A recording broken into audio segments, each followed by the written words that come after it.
very humbling to think about the fact that you're creating a mantle where they're going to hang a stocking, or a farm table where they're going to gather for Christmas dinner. We had a family, they had wood from their grandfather's barn, and they wanted to have a farm table and bench made out of it so that they could have all their future family gatherings around that table. Well, that's powerful to be able to be part of something like that. So now that family will pass that on to their future generations, because that barn wood will outlast that family and many more generations.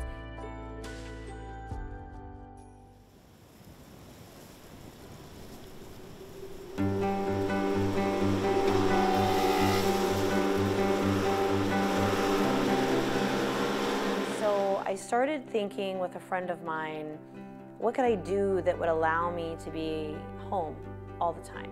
But it would allow me to incorporate the skills that I'd learned through all the jobs that I'd had. And so her and I, we were going to build some farm tables and try to sell them, be a little entrepreneurial, and go out and just start something different.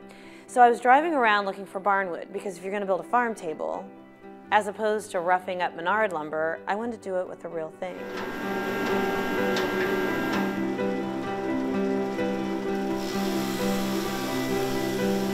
So I stopped at a produce stand, and an elderly gentleman was asking me how my day went and what I've been doing. And so I shared with him my crazy story. And he said, well, if you can take down the barn behind me, I'll give it to you.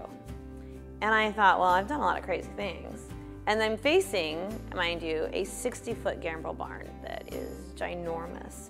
I said, sure, I can take this down.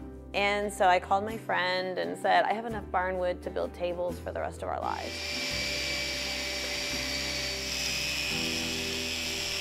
I didn't have a truck and I didn't have a trailer. I had a saw that didn't work, and I had a barn that needed to come down. And I figured that in the old days, people put those up with horses and men, like really strong men. So I could rent equipment and beg friends, and I could get this puppy down. So I did. I took it down. It was a lot easier than I thought it would be, but there was a lot of work, and it was harder in some aspects to manipulate and move the wood than I ever imagined.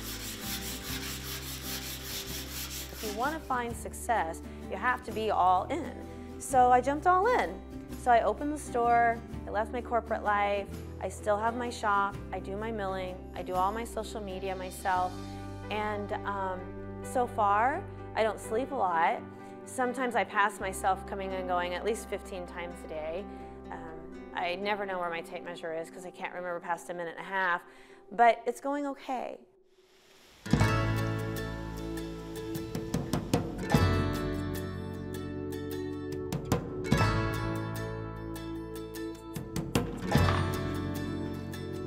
The beams that they used were 8 inches by 10 inches, and then they're 12 foot long.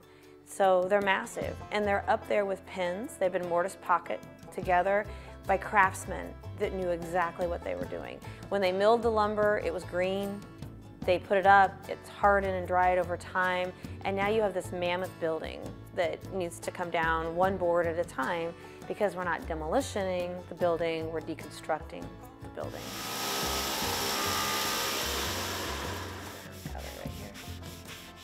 The remnants of the building, the scars, the character, that's what makes the beams unique.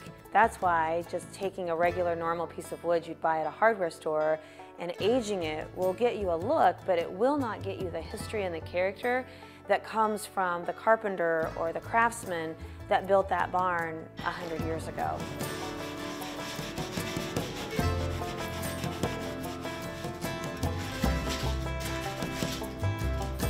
We have done so many things with the reclaimed lumber that we have deconstructed from these barns.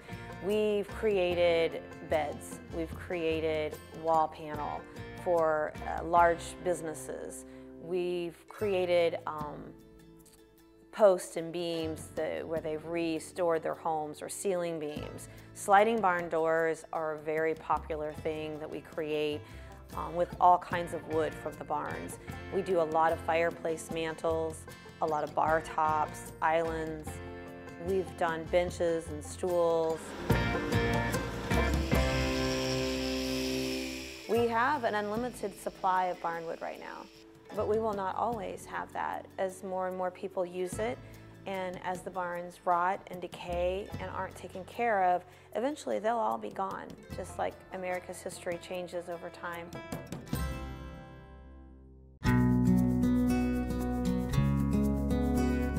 My brother would walk into a barn and he would be very quiet and he'd just be listening to it. And he was listening for the stories that the barn itself had to tell.